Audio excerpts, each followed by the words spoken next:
सुरक्षित नाहीये, म्हातारी बाई सुरक्षित नाहीये. बाई चालली गेली, तिच्यावर किती जणांनी काय काय केलं असेल हे कोणालाच समजलं नाही. 7 वर्षापासून एक बी पाय त्यांना इथं ठेवलेला नाही. आज काय आले ते सुरक्षित नाही, आमच्या आया सुरक्षित नाही, आमच्या आज्या सुरक्षित नाही. इथे महाराष्ट्रात एवढ्या भर चौकातली बाई सोबत असं व्हावं, खरंच आज खरंच लाज वाटते मला स्त्री असण्याची. एकदम लाज वाटते या स्त्री होण्याची.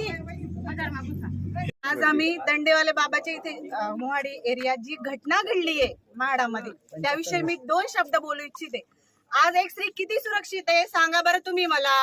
नाही, अजिबात सुरक्षित नाहीये. 2 वर्षाची मुलगी तर सुरक्षित नाहीये, आणि नाहीये म्हातारी आजी सुरक्षित नाहीये. काय चाललंय महाराष्ट्रात?